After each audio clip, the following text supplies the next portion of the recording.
আজকে সন্ধ্যায় কী নাস্তা বানালাম সেটাই একটু দেখাবো। আজকে একটু অন্যরকমভাবে ডিম চপ বানিয়ে নিচ্ছি। এত মজার ডিম চপটা হয়েছিল দেখুন, 2 রকমের শেপ দিয়েছি ডিম চপটা। আসসালামু আলাইকুম সবাইকে, সবাই কেমন আছেন? আশা করি ভালো আছেন। আমিও আলহামদুলিল্লাহ আপনাদের দোয়ার বরকতে অনেক ভালো আছি। এখানে আমি দেখুন আলু আর ডিম সিদ্ধ করে সুন্দর করে মেখে নিয়েছি। এটা কিন্তু দুভাবে করা যায়, বেসন দিয়েও ভাজা যায়, এমনি নর্মালিও কিন্তু ভাজা যায়। আমি নিজে থেকে যেটুকু পারি মানে নিজের মন থেকেই অনেক কিছু রেসিপি তৈরি করার চেষ্টা করি। চিন্তা করলাম আজকে একটু এভাবে ভেজে দেখি যে কেমন লাগে। তো দেখুন আমি সুন্দর করে গুল গুল করে দিচ্ছি। আর যেহেতু আমি পুরো রেসিপি দিচ্ছি না, সেজন্য যেটুকু যেটুকু দেখানো সেটুকুই দেখিয়ে দিচ্ছি। এখন আমি অল্প তেল দিয়ে আগে এটাকে একটু ভেজে নিচ্ছি। এটা কিন্তু বেসন ছাড়াই আমি ভেজে নিচ্ছি দেখুন। বাকিটা বেসন দিয়ে ভাজবো, সেটাও দেখাবো। কোনটা বেশি স্বাদ লেগেছিল, ভালো লেগেছিল সেটা আমি আপনাদেরকে বলবো। এখন আমি এই যে বেসন দিয়ে ভেজে নিচ্ছি।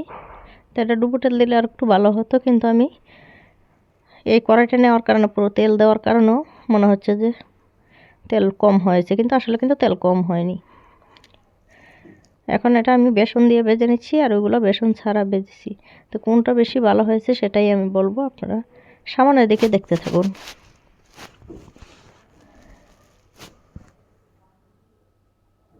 তো এই যে পেঁয়াজগুলো হয়ে গেল।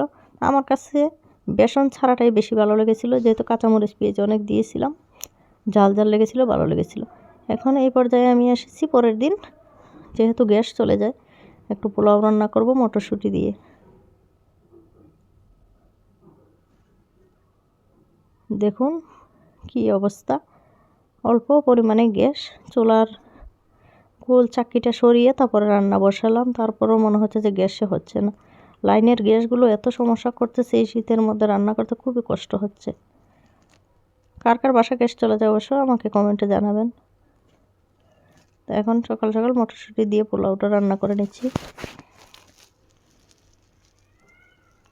আর শীতের সিজনে কিন্তু মটরশুঁটি পাওয়া যায়, মটরশুঁটি দিয়ে বিরিয়ানি, তেহারি, পোলাও যাই রান্না করুন না কেন খুবই ভালো লাগে। আমরা তো মাছ দিয়েও রান্না করে খাই মটরশুঁটি, খুবই ভালো লাগে।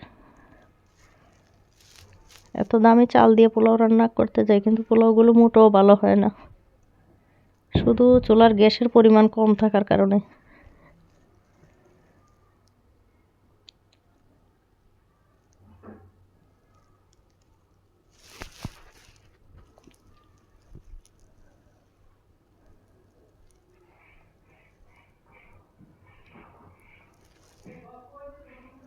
আর আমি পানি গরম দিয়ে রেখেছিলাম, তারপরে এই গরম পানিটা দিয়ে রান্না করছি দেখুন। তারপরও পোলাওয়ের কালারটা কী অবস্থা। তারপরে এইটুকু গ্যাসে যা হয়েছে খাওয়া তো যাবে, সেটাই বড় কথা। এখানে গরুর মাংস আর পোলাওটা বেড়ে দিচ্ছি, সবাই খেয়ে নিব। তা আমার নতুন আলুটাই বেশি ভালো লাগে মাংসর চেয়ে। মাংসের মধ্যে নতুন আলু দিয়ে রান্না করলে এত ভালো লাগে, আমার আলুগুলোই খেতে ইচ্ছে করে মাংসের চেয়ে। খাওয়া দাওয়া করে চলে গেলাম একটু টাইলসের দোকানে। দেখতেছিলাম যে কোন টাইলসগুলো কত করে আর কেমন, সেগুলো একটু দেখতেছিলাম। তো এগুলো তো আমি এত বুঝি না, পুরুষ মানুষটাই বুঝে, আমি শুধু সাথে গিয়েছিলাম। তো ওরা মাপ দিতেছে, কি কি দেখতেছে, আমি শুধু একটু ভিডিও করে নিচ্ছি, কারণ আমি এগুলো কিছুই বুঝি না। সৌন্দর্যটাই বুঝি আর কিছুই না, যে কোথায় কোনটা লাগানো যায় সেটাই।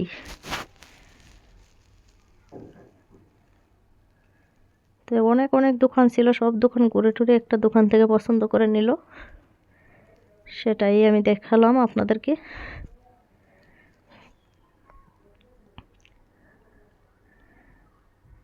এটা ফ্লোরের জন্য নেওয়া হয়েছে, এটা কেমন হচ্ছে টাইলসটা অবশ্যই আপনারা আমাকে কমেন্টে জানাবেন।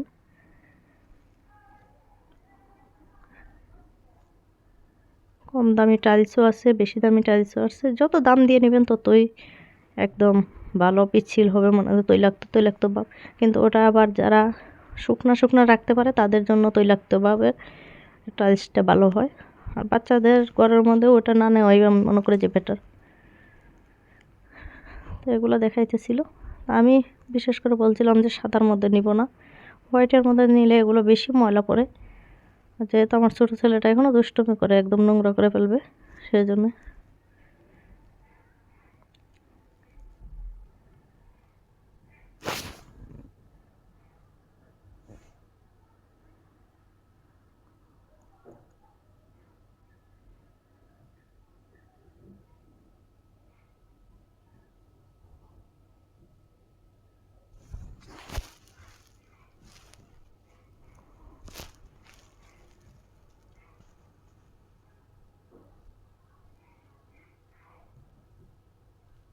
বিশেষ করে পাকঘরের টাইলসগুলো আমি একটু নিতে ভালো লাগে, এই যে যেগুলো কাপড়িজ দেওয়া অনেক সুন্দর ডিজাইন ছিল সেগুলো দেখে আমার অনেক ভালো, কিন্তু ওগুলোর দামটা ছিল প্রচুর।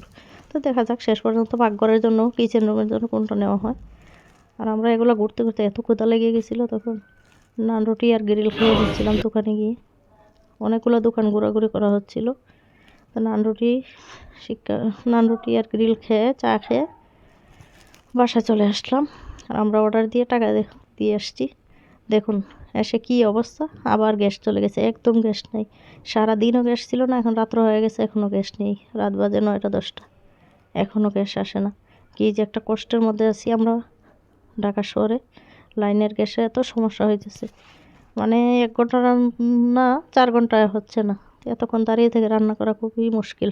বাচ্চাদের ঠান্ডা খাবার খাওয়াতে হচ্ছে, গরম হচ্ছে না, রান্নাই হচ্ছে না, গরম হবে কীভাবে বলেন। আর শীতের মধ্যে তো বাচ্চারা গোসলও করে গরম পানি দিয়ে, কি করব বুঝতে পারতেছি না।